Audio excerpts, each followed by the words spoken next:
ये संपत्ति इकट्ठी करके किसको बांटेंगे?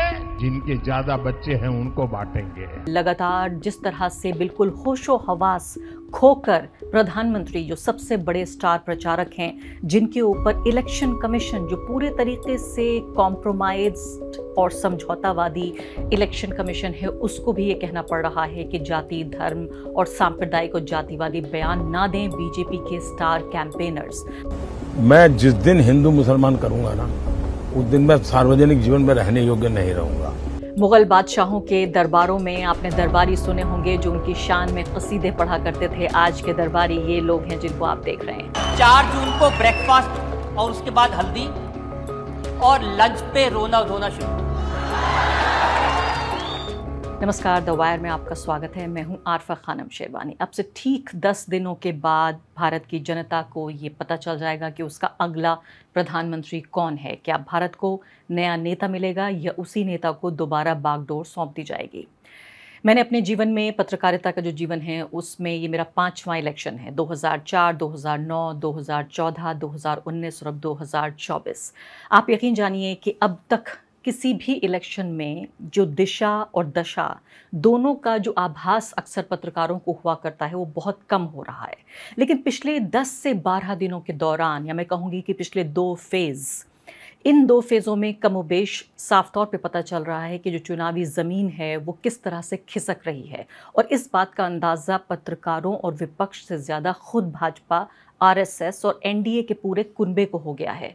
इसीलिए हम देख रहे हैं कि लगातार जिस तरह से बिल्कुल होशो हवास खोकर प्रधानमंत्री जो सबसे बड़े स्टार प्रचारक हैं, जिनके ऊपर इलेक्शन कमीशन जो पूरे तरीके से कॉम्प्रोमाइज्ड और समझौतावादी इलेक्शन कमीशन है, उसको भी ये कहना पड़ रहा है कि जाति, धर्म और सांप्रदायिक और जातिवादी बयान ना दें बीजेपी के स्टार कैंपेनर्स। आप सोचिए, यानी उस पैरामीटर पे भी अगर देखा जाए किस तरह से उन्होंने जो शुरुआत की थी, वो हिंदू खतरे में है से लेकर मंदिर खतरे में है, फिर कहा अपना जो मंगलसूत्र है वो खतरे में है, और फिर भैंस खतरे में है तक की बात पर वो आ गए हैं। अब मैं अगली जो बात आपको बताने के लिए जा रही हूँ कि इस खतरे से निपटने के लिए जो बीजेपी कर रही है वो तो वो कर रही है, उसके बारे में आपको मैं बताऊंगी। लेकिन किस तरह से द वायर में ये एक बहुत ज़बरदस्त एक मैं कहूँगी एनालिसिस छपा है, एक आकलन छपा है, जिसकी बुनियाद पे कहा जा सकता है कि ये जो बौखलाहट है उसका बेसिस क्या है, उसकी बुनियाद क्या है। ये आर्टिकल साफ तौर पर ये कहता है, रिसर्च की बुनियाद पे लिखा हुआ है कि 120 सीटें ऐसी हैं जिस 120 सीटों पर बीजेपी को इस कदर खौफ है कि वोट अगर 5 से 10% भी खिसक गया तो पूरे तरीके से क़यामत आ जाएगी इस पॉलिटिकल पार्टी के लिए, जो कह रही है अब की बार 400 पार। तो मैं एक ही लम्हे में आती हूँ इस आर्टिकल पर, लेकिन उससे पहले आप ये देखिए, द वायर पर आपने देखा करण थापर के साथ प्रशांत किशोर का ये इंटरव्यू, जिस तरह से ये वायरल हुआ है कि जब उनको एक तरह से चैलेंज किया गया। दर्जनों इंटरव्यू वो दे रहे थे मुख्य धारा की मीडिया में, लेकिन ज़रा सी चुनौती जब उनको मिली असली पत्रकारों से, द वायर के पत्रकारों से, तो सीधे तौर पर अपना आपा खो गए। क्योंकि इस तरह के जो चुनावी विश्लेषक हैं, सीधे तौर पर उनका काम ये है कि आने वाले जो अब 2 फेज़ है, आखिरी 2 फेज़ जो बचे हुए हैं, उनमें चुनावी हवा को इस तरह साधा जाए कि जो फेंस सिटर वोटर होता है, फ्लूइड वोटर होता है, यानी कि जिसको, जो बीजेपी का भी नहीं है, कांग्रेस का भी नहीं है, चुनावी हवा के हिसाब से वो वोट करता है कि देखते हैं कौन सा कैंडिडेट जीत रहा है। देखते हैं बीजेपी जीत रही है तो बीजेपी को दे देते हैं, कांग्रेस जीत रही है तो कांग्रेस को दे देते हैं। बहुत ज़्यादा कमिटेड वोटर नहीं होता।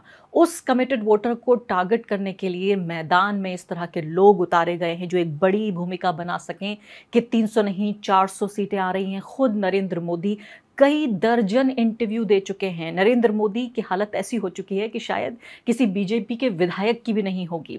एक पत्रकारिता की ज़बान में टिक टैक कहा जाता है, यानी कि सिट डाउन प्रॉपर इंटरव्यूज़ नहीं, जिस पे कुर्सियों पे बैठे हों प्रधानमंत्री और साथ साथ जो पत्रकार है इंटरव्यू ले रहा है, बल्कि उसके साथ साथ खड़े होकर एक कैजुअल अंदाज में, हल्के फुल्के अंदाज में, जिसे टिक टैक कहते हैं, एक ही माइक के ज़रिए बातचीत हो रही है, उस हद तक प्रधानमंत्री उतर आए हैं, क्योंकि उनको मालूम है कि उन्हें माहौल बनाने के लिए ये बेहद ज़रूरी है। और अब ये देखिए, ये इंटरव्यू आप देखिए, ये रजत शर्मा इंडिया टीवी का इंटरव्यू, तमाम जो कई दर्जन इंटरव्यूज़ अब तक हुए हैं, उनमें सबसे ज़्यादा अगर चाटुकारिता, भक्ति और बेशर्मी, इन तीनों का अगर कोई सम्मान होगा, कोई ताज होगा, तो आज ये सम्मान, ये ताज मैं रजत शर्मा के सर पर पहनाना चाहती हूँ। एक बार सुन लीजिए।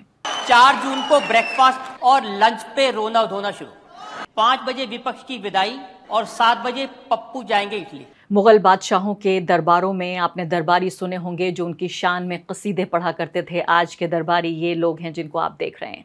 अब आ जाते हैं झटपट कि क्यों ये बौखलाहट है, क्यों ये इंटरव्यूज़ दिए जा रहे हैं, क्यों उन लोगों को मैदान में उतारा जा रहा है जो लोग चुनावी हवा बनाने में बीजेपी की मदद कर सकते हैं। वो लोग जो कि आम जनता, वो भोली भाली जनता जो कि शायद आम मुद्दों से, आम चीज़ों से बहुत ज़्यादा त्रस्त है, लेकिन फिर भी समझती है कि चलिए अपना वोट ज़ाया ना किया जाए, तो अगर बीजेपी जीत रही है तो बीजेपी को दे देते हैं और अगर कांग्रेस जीत रही है तो कांग्रेस को दे देते हैं। ये एक शानदार एनालिसिस है जिसको आप भी पढ़ना जरूरी है। वायर पर देखिए, राधिका देसाई और नेटली ब्राउन ने ये आर्टिकल लिखा है।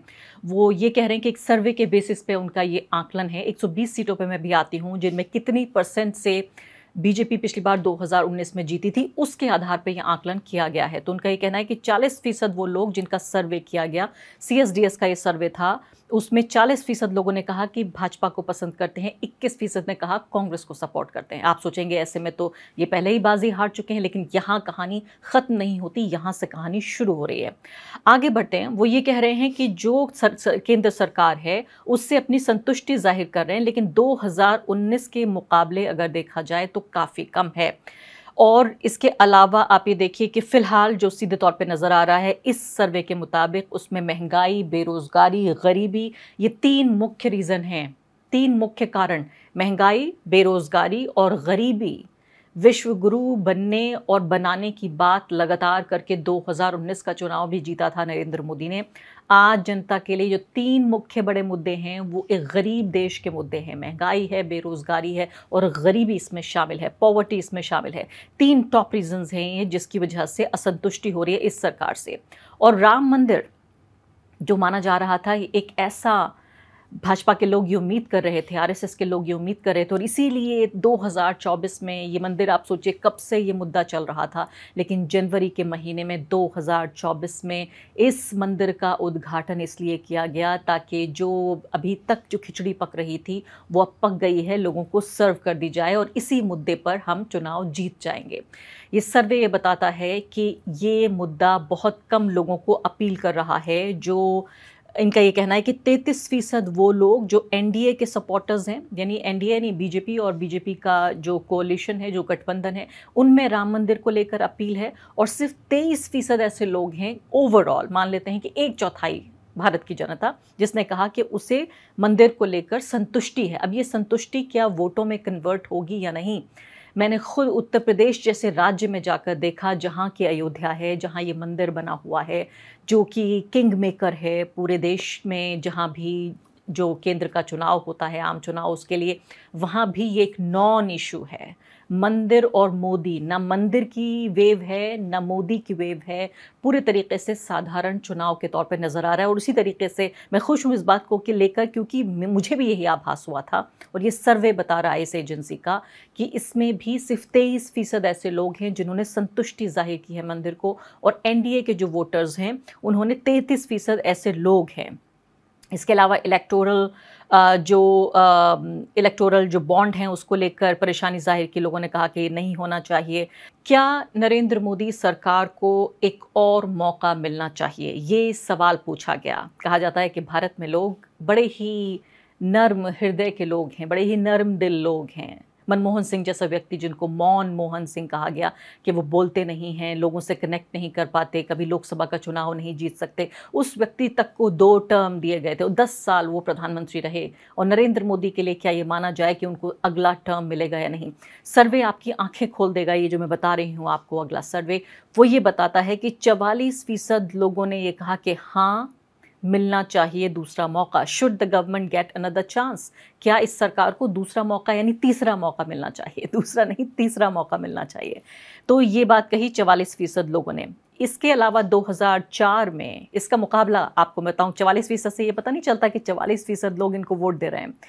इसका अगर आप कंपैरिजन करें 2004 में, जब भाजपा वाजपेयी साहब के वक्त में ये चुनाव हार गई थी, हारने के बावजूद 48% लोगों ने ये कहा था कि इस सरकार को दूसरा मौका मिलना चाहिए। तो अगर चुनाव हारने वाली पार्टी को, सरकार को उस वक्त 48% वोट मिले थे, तो जो क्या चुनाव जीतना माना जाए 44% पे? सर्वे ये कहता है सिर्फ 44% ने लोगों ने कहा ये मौका उनको मिलना चाहिए। तो आपको याद है इंडिया शाइनिंग का पूरा कैंपेन चलाया गया था और उस वक्त तमाम तरह के पोल्स गलत साबित हुए थे, क्योंकि पता चल रहा था कि पूरे ढोल बाजे नगाड़े के साथ वापस आ रही है भाजपा और वाजपेयी जी फिर से प्रधानमंत्री बनेंगे, लेकिन वो गलत साबित हुआ, वो हार गए थे। इंडिया शाइनिंग का वो वक्त था। और यूपीए को 2009 में जब यूपीए सरकार के लिए पूछा गया कि क्या दोबारा इनको मिलना चाहिए मौका, क्या इनको दोबारा चांस मिलना चाहिए, तो 55% लोगों ने कहा था कि हाँ मिलना चाहिए। यानी 2009 में जब कांग्रेस पार्टी की गठबंधन की सरकार जीती थी तो उस सरकार के लिए 55% लोगों ने कहा था मौका मिलना चाहिए। इस बार ये सर्वे ये कहता है कि क्या तीसरा मौका मिलना चाहिए, नहीं, सिर्फ 44% लोगों ने कहा। 2004 में जब बीजेपी हार गई थी तब भी 48% लोगों ने कहा था कि मौका मिलना चाहिए। मैं आपके लिए छोड़ देती हूँ कि इस पर देखिए, आप कंपैरिजन ड्रॉ कीजिए कि किस तरह से आप इसको अगले तरीके से देखना चाहेंगे। अब आगे बढ़ते हैं कि जो बात की जा रही है 120 सीटों की, तो अब ये जो चार्ट आप देख रहे हैं इसके मुताबिक आप ये देखिए कि जो 60% सीटें हैं, यानी कि 183 सीटें जो बीजेपी को मिली हैं वो 15% के मार्जिन से मिली हैं, 183 सीटें। और 40% जो है सीटें, 120 सीटें यानी वो इससे लोअर मार्जिन पे मिली हैं। और यही 120 सीटें ऐसी हैं जिन पर ये पूरा खेल निर्भर करता है। ये 120 सीटें जो हैं ये 14% से कम, यानी 15% से कम के मार्जिन पर मिली हैं। अब ये आप देखिए कि इन सीटों में सबसे बड़ा खतरा है अगर 5 से 10% का भी स्विंग हो जाता है वोटर का, यानी सिर्फ 5 से 10% लोग, आप ये समझिए इस वक्त ज़मीन पर दलित, बहुजन, पिछड़ा वर्ग, जो अल्पसंख्यक हैं वो सब, बाकी सारे मुद्दे एक तरफ और ये मुद्दा एक तरफ कि कॉन्स्टिट्यूशन ख़त्म हो जाएगा, रिजर्वेशन ख़त्म हो जाएगा। अगर दलित समुदाय में भी कुछ हिस्सा इधर आ जाता है, अगर पिछड़े समुदायों का भी कुछ हिस्सा इधर आ जाता है, सबकी बात नहीं हो रही है, 5 से 10% अगर वोट खिसक जाता है तो ये पूरी 120 सीटें ख़तरे में पड़ जाएंगी। और ये मामूली बात है। इसी की तरफ इशारा कर रहे थे योगेंद्र यादव। आपको याद होगा मेरा इंटरव्यू जो देखिए उनके साथ 1 मिलियन से ज़्यादा लोगों ने देखा है। उन्होंने साफ तौर पे इसी की तरफ इशारा किया है कि ये सामान्य सी बात है कि 5 से 10% या इससे ज़्यादा लोग इस तरफ अगर खिसक गए, उनको असंतुष्टि हुई, तो ये किस तरह से हो सकता है। कुछ सीटें तो ऐसी हैं जो सिर्फ 1% के मार्जिन से वो सीटें हारी थीं, जीती थीं भाजपा ने। ये जो खासकर बाद के 2 ये फेजेस हैं, 6 और 7, छठा और 7वां, इसमें पूरी ताकत लगाई जा रही है। तमाम तरह के इंटरव्यूज़, तमाम तरह के भाषण, तमाम तरह के वो लोग जो प्रभावित कर सकें इस इलेक्शन को, कि इन सब के ज़रिए हम ये जो भाजपा है वो इस चुनाव को जीतने की कोशिश करें। एक छोटा सा कंपैरिजन करना चाहती हूँ मैं 2014, 2019 और 2024 के चुनाव के बीच। जो 2014 में आपको साफ तौर पे पता है कि यूपीए के 10 साल गुजर चुके थे और जिस तरह से मैनिपुलेशन से, धांधली करके आंकड़ों में तमाम तरह से करप्शन के, वो भी बड़े भ्रष्टाचार के आरोप लगाए गए, जहां यूपीए सरकार के मंत्रियों को इस्तीफा तक देना पड़ा, जेल तक जाना पड़ा, उसके बाद कभी भी उन आरोपों को साबित नहीं किया जा सका। मीडिया ने एक बड़ा किरदार निभाया, जो इंडस्ट्रियलिस्ट हैं, जो बड़े कारोबारी समूह हैं, उन्होंने एक बड़ा किरदार निभाया इस वजह से कि 2014 में वो नरेंद्र मोदी को प्रधानमंत्री के तौर पर लाना चाहते थे। इसलिए कांग्रेस पार्टी के जरिए नेतृत्व वाली जो सरकार थी उसको पूरे तरीके से धराशायी करने के लिए अन्ना आंदोलन से लेकर तमाम तरह की कॉरपोरेट पावर से लेकर तमाम तरह की मीडिया पावर से लेकर तमाम तरह की आंकड़ों की बाजीगरी करके इस पूरे चुनाव को पलट दिया गया। और 10 साल हो चुके थे, आम जनता में गुस्सा था, थकान थी, करप्शन के चार्जेस को लेकर बहुत ज़्यादा लोगों में एक नाराज़गी और दुख था और इसलिए वो उखाड़ फेंक देना चाहते थे, तख्ता पलट कर देना चाहते थे इस सरकार का। 2014 के चुनाव में ये साफ तौर पे देखने को मिला। वेव थी कांग्रेस पार्टी को हटाकर और हराकर नरेंद्र मोदी को लाने की। 2019 में साफ तौर पे हमने देखा कि राष्ट्रवाद के मुद्दे पर ये चुनाव लड़ा गया। बालाकोट के जो मुद्दा था उस पर ये पूरा, पुलवामा और बालाकोट के मुद्दे पर ये चुनाव लड़ा गया कि सिर्फ नरेंद्र मोदी ही बचा सकते हैं भारत को बाहरी दुश्मनों से। और इसके अलावा जो कॉरपोरेट है उसने भी अपना पूरा जोर लगाया। यही वो वक्त था खासकर जब पूरा जो इलेक्टोरल बॉन्ड्स का जो पूरा मुद्दा था वो सामने आया कि किस तरह से भर भर के पूरी झोली भर दी, पूरे जो ख़जाने थे वो भर दिए भाजपा के इस पैसे से, ताकि वो चाहते थे कि 2019 में कॉरपोरेट चाहता था जो कारोबारी घराने हैं कि नरेंद्र मोदी फिर से वापस आए। 2014-2019 के बाद अब 2024 की कहानी ये है कि नरेंद्र मोदी की लोकप्रियता पहले से काफ़ी कम है। ये वो लोग भी कह रहे हैं, प्रशांत किशोर जैसे लोग, जो ये माना जाता है कि भाजपा के बड़े नज़दीकी हैं और उनके लिए हवा बनाने के लिए उनको बाहर लाया गया है। जब करण थापर ने उनसे सवाल पूछे तो किस तरह से बौखला गए। तो साफ तौर पर 2024 का ये चुनाव बिना किसी वेव का चुनाव है।